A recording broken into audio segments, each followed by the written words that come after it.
Bon, qu'est-ce qu'on a fait? Hier, on a préparé le sol du salon des parents avec la cuisine. Donc, pose de polyane. On a mis un peu de scotch. Un peu beaucoup. Pose de la bande périphérique. Et là, du coup, il y a une entreprise qui vient couler une chape anhydrite sur à peu près 55-60 mètres carrés. Donc, on va reprendre par rapport à ce niveau de sol ici. Ça, c'est la chambre des parents. Et là, ils vont couler. Tout là, on va enfin avoir un sol droit. Donc, on va vous filmer tout ça. Ils ont fait toute l'install des piges. Il y a le gros tuyau. Petit truc de dernière minute, on a fixé la gaine électrique au sol parce que sinon ça allait remonter avec la chape. Et voilà, petit dernier détail et puis on est parti.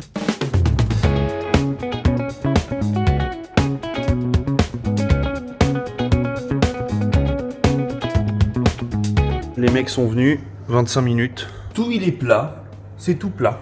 Voilà, ça va être plus simple pour poser le carrelage. Allez, en tout, 1 heure, 1 heure et demie, contre 5 jours si on avait fait notre chape sèche nous-mêmes. Surtout avec le temps où dehors là il fait -2, -3, -4. Bah écoutez, voilà, hein. C'est trop bien, c'est trop cool, on est content. Oh là là, il y a eu du temps là qui s'est passé, on est désolé. Indiana est travaillée comme une folle, moi j'ai eu beaucoup de travail aussi, donc on a mis un petit peu les travaux en pause entre guillemets. Il y a les parents qui ont continué. Donc maman et papa, ils ont commencé la chaux, donc tout en haut, là c'est pas du tout encore sec, ils ont commencé hier. Maman étale, papa fait les mélanges, clac clac clac, ça frotte les pierrasses. Une fois que c'est sec d'ailleurs, on peut même les frotter avec un peu de vinaigre pour vraiment redonner leur éclat et enlever la chaux et le côté un peu laiteux de la chaux là sur les pierres qu'il y a, on l'enlève avec du vinaigre. C'est très efficace. Vous avez montré du coup la chape anhydrite qui a été coulée par des professionnels en 25 minutes. Et là on en est à 1 mois et quelques de séchage. Donc d'ici 1 semaine et demie ou 2 on pourra commencer à poser le carrelage. Quoi d'autre? On a fait tout l'enduit dans la cuisine.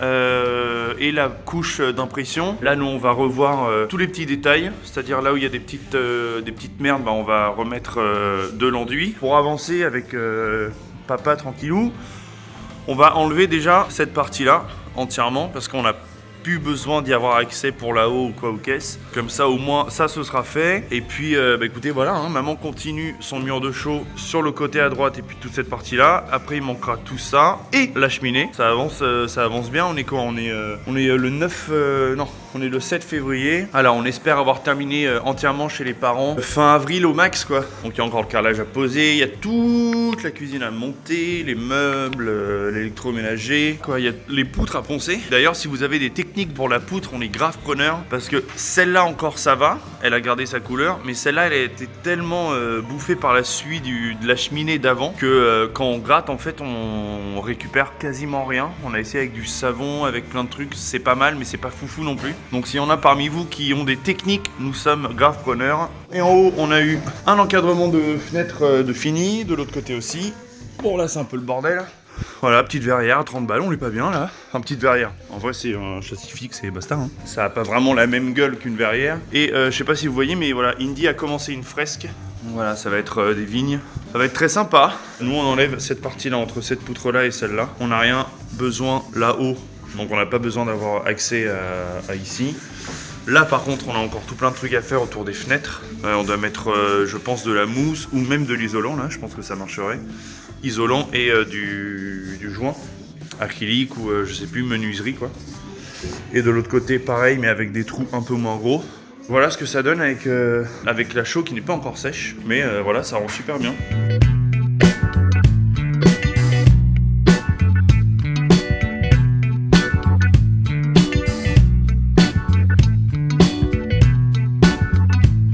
Regardez-moi ça, ce petit bonhomme, regardez ce qu'il nous fait.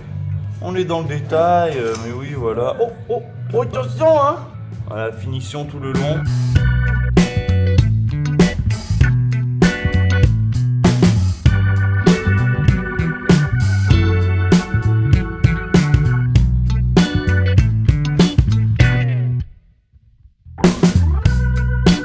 Bon, bah écoutez, une bonne chose de faite, hein. Voilà ce que ça donne d'en bas. Wow.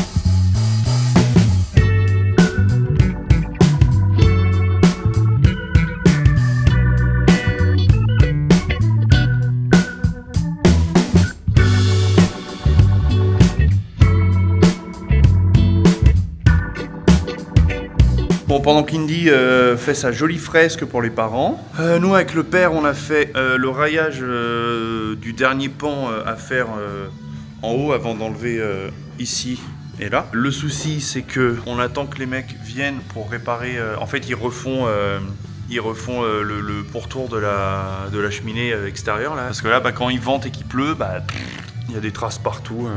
Ça flotte à l'intérieur de la maison et ça c'est pas très cool. Du coup on est parti sur autre chose. Il va y avoir une énorme niche ici décorative ou rangement qui va faire à peu près tout ce truc là en renfoncement ici. Et à partir d'ici, tout ici ça va être plaqué. Tac, ça va s'arrêter ici, ça va revenir là. Là, joint à la chaux, ça va revenir ici et terminer ici. Je pense que ça va être très sympa. Et après, à partir de là, tout ouvert, tout ouvert. Voilà. Et la maman, elle a continué toute la chaux. Donc tout ici, tout ce mur-là aussi, c'est fait. Il manquera ce bout de mur-là et en dessous, là. Et après, ce sera bon, c'est séchage et après du mur à fixe pour éviter que ça s'effrite et que ça tienne bien au mur.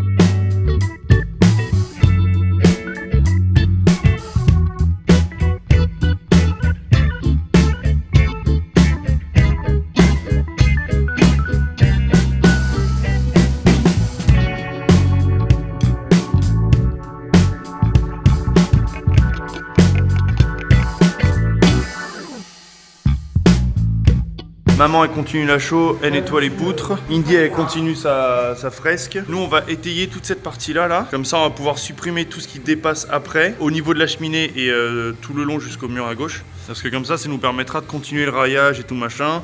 Les gars doivent venir pour réparer la cheminée, mais nous on peut quand même avancer tranquillement. On va juste pas plaquer autour de la cheminée. Mais en tout cas on peut faire la niche, on peut faire tout ce truc là, mettre les montants, c'est isolé, etc., etc. Voilà, ça va être rigolo d'étayer tout ça. Hein. Est-ce que ça va tenir, Philippe? Ouais, tout à fait. Dieu seul le sait.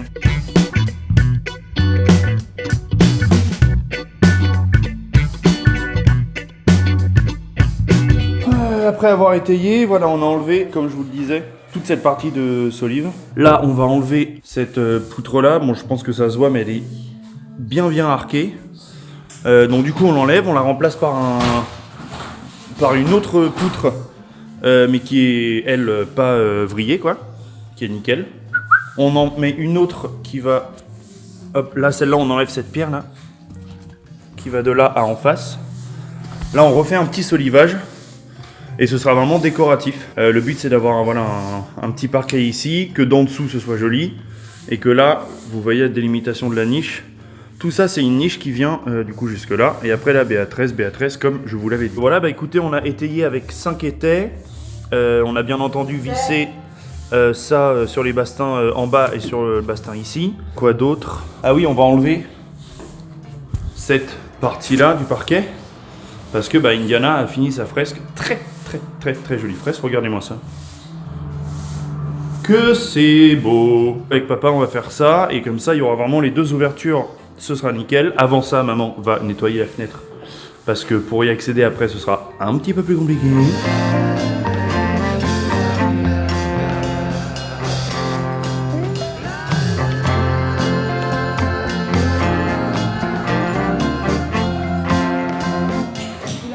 On a mis 10 minutes pour les premières et on a mis une demi-heure pour la dernière parce qu'elle était un peu relou. Ah, ce que ça donne quand on rentre, hein.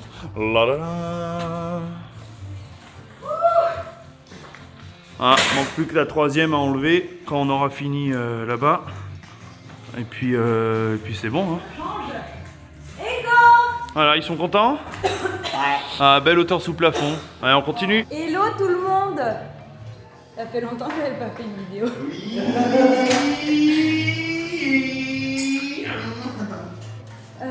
Quoi ça qu'on fait? On s'occupe des poupoutres. Je vais vous montrer. On s'occupe des petites poutres qui sont là. Qui sont, comme vous pouvez le voir, dans un état un petit peu lamentable, si je puis me permettre. Donc moi, de mon côté, je m'occupe de traiter toutes les parties abîmées donc des poutres. Donc tout ce qui a été rongé par les xylophages. Je ne sais plus comment on dit non plus. Pour ceci, j'utilise un petit couteau de cuisine et je viens gratter comme ça. Bon là c'est une partie où je l'ai faite donc ça s'enlève pas, mais voilà ici par exemple c'est un petit peu abîmé. Hop, et du coup je viens gratter. J'utilise aussi les petits outils, voilà. Le petit ciseau à bois comme ça, pour venir gratter. Hop, et ce qui marche le mieux pour les petits angles comme ça surtout, c'est cette râpe là. Et là, voilà, je viens vraiment râper toute la partie du bois qui est abîmée, comme ceci. Voilà. Je vous montre un peu ce que ça donne, du coup. Oui, et du coup, il faut faire ça sur les poutres comme ça anciennes. Pour assainir le bois déjà et pour éviter que plus tard, parce que là tous les endroits où c'était très abîmé, au final c'est de la sciure de bois qui s'emmagasine à ce niveau-là. Il y a des petits trous qui laissent sortir cette poussière-là de façon occasionnelle. Donc ça permet d'éviter par la suite d'avoir de la poussière, de la sciure de bois qui tombe dans le séjour. Puis ça donne un petit cachet authentique à la poutre, j'aime bien. Voilà, donc je l'ai fait partout sur cette poutre-là. Donc à des petits endroits, voilà, des fois c'est un peu par en dessous, ça avait été grignoté. Et par ici. Donc voilà ce que ça donne une fois que ça a bien été gratté partout. Celle-ci a été pas mal attaquée. Celle-ci, il y aura beaucoup moins de travail. Mais voilà ce que ça donne. Ensuite, pour celle-ci, on passe ensuite au nettoyage parce qu'elle est noire comme ça à cause de la suie de l'ancienne cheminée. Donc on fait un nettoyage, on vous montrera ça après au Saint-Marc et puis bicarbonate et vinaigre pour avoir du coup ce rendu là à la fin, voire même un peu mieux, on repassera peut-être un coup pour voir. Voilà ce qu'il nous reste à faire sur celle-ci. Pour celle-là, on a des couches de peinture chaud enduit parfois qui ont été mises dessus. Donc pendant que moi je m'occupe de raboter, je vais dire, toutes les parties malades, Carole, elle commence à faire un petit coup de ponçage, comme on peut le voir là-bas. On va essayer de tout décrouter un maximum et ensuite on viendra faire le même traitement, donc lessiver en fait les poutres pour essayer de les ravoir au mieux, sachant que la seule autre solution pour les récupérer proprement, ça aurait été le sablage. Mais c'était compliqué pour nous, on avait déjà bien attaqué les travaux. Oh ma jolie fresque. L'enduit des murs, etc. Du coup on voulait pas refaire de la poussière partout. Donc on va essayer de les ravoir au mieux et puis on verra ce que ça nous donne.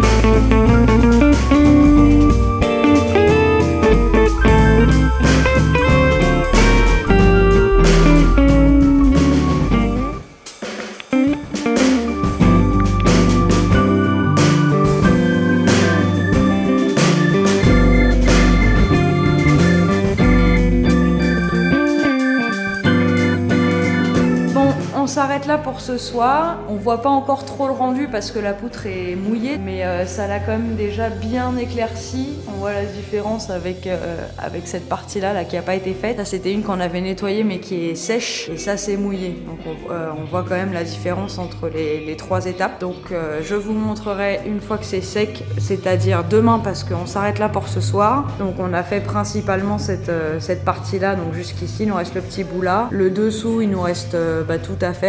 On a commencé un peu, mais le dessous c'est le plus attaqué par la suie. Ensuite on a cette poutre là, mais qui est vachement moins attaquée par la suie. Là c'est juste des restes de peinture à la chaux je crois, donc que j'espère on fera partir assez simplement. Et ensuite il nous reste ce côté là, mais là c'est pareil, on a encore ce bout de mezzanine là, donc on est un peu bloqué. Donc on va peut-être se concentrer sur le dessous et ce pan là. Et l'autre côté, on le fera peut-être plus tard. Voilà, c'est tout pour aujourd'hui. On se retrouve demain pour la suite. Bon voilà, ça a un peu séché. Je vous montre ce que ça donne. On voit bien du coup le avant et après.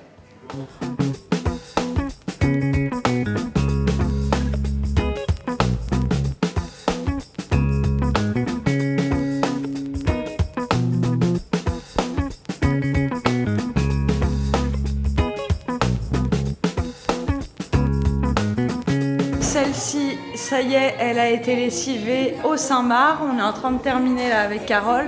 Moi j'ai fait ce côté et Carole celui-ci. Donc celui-ci avait moins de suie, mais il y avait de la peinture, dessus et dessous. On a fait une bonne première couche, ensuite on reviendra frotter aux endroits où il reste un petit peu de peinture, comme ici là. Et là, on va se réattaquer à celle-ci, qui, comme vous pouvez le voir, a bien séché, a pris une jolie couleur, ce qui est déjà pas mal du tout, mais ce n'est pas suffisant. Pour bien les décrasser, on va quand même passer un dernier petit coup au vinaigre et bicarbonate de soude. Voilà, c'est parti.